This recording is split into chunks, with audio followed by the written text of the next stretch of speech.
बौद्ध जिले में सुभद्रा योजनार सफल रूपायन पर आभासी बैठक। जिलापाल श्री सुब्रत कुमार पंडा अध्यक्षत बौद्ध जिले में सुभद्रा योजनार सफल रूपायन पर एक आभासी बैठक अनुष्ठित हो जाए।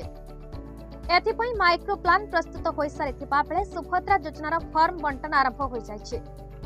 जिले में जड़े योग्य हिताधिकारी जपरी यह योजनार बाद न पड़े से बैठक में जिलापाल श्री पंडा विभाग अधिकारी निर्देश देते।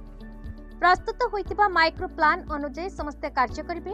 गोष्ठी उन्नयन अधिकारी तहसीलदार और थाना अधिकारी मध्य समन्वय बैठक कराई योजना को सफल भाव में कार्यकारी कराइबा को परामर्श दिया। योजन हिताधिकारी निकट में फॉर्म उपलब्ध कराइबा अंगनवाड़ी केन्द्र ठार आरंभ कर ब्लॉक कार्यालय पर्यंत सबुठारे स्वतंत्र व्यवस्था कराइबा को निर्देश दिया। लीड बैंक मैनेजर समस्त बैंक अधिकारी सहित बैठक कर सुभद्रा डेबिट कार्ड मागणार प्रदान कराइबा को व्यवस्था करने को निर्देश दिया। अंगनवाड़ी कर्मी माने घर को घर बुली फॉर्म वितरण करने सह साधारण सेवा केन्द्र जरिए हिताधिकारी माने आवेदन करें। कौन हिताधिकारी आवेदन प्रक्रिया रे जेपरि समस्यार सम्मुखीन हेबे नहीं समस्ते जत्नवान हेबाकु परामर्श दिया। एही योजनार सफलता और सामूहिक सचेतनता पर द्रुत भाव में समस्त सरकारी कर्मचारी कार्य करने को जिलापाल आह्वान देते। आभासी बैठक में नोडाल अधिकारी भाव में अतिरिक्त जिलापाल सहकारी नोडाल अधिकारी भाव में उपजिलापाल कार्य करेंगे।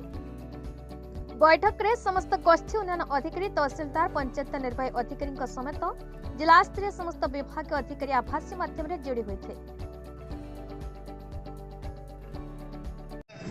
कार्ड होल्डर जो हाउस होल्ड अच्छी से प्राय जब हिसाब करवा दुई दुई जदि नवा आमको प्राय 1,70,000 फॉर्म जोड़ा कि आम प्रिंटिंग स्टार्ट होगा ऑलरेडी आम 40,000 आज आमको देदेला 50,000 तो आम प्रत्येक ब्लॉक और एनएससी रे आम 10,000 प्रथम दे दूँ जोटा कि आमर 110% आम से फॉर्म अंगनवाड़ी वर्कर मानक आम देवा।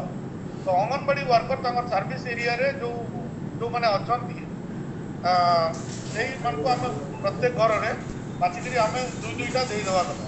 तो डिस्ट्रीब्यूशनटा करेंगे अंगनवाड़ी एवं कलेक्शन हम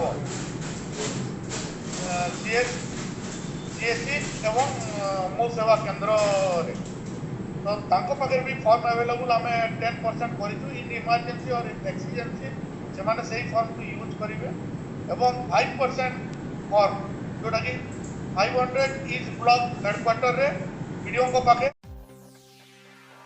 श्याम सुंदर पंडा रिपोर्ट भारत न्यूज।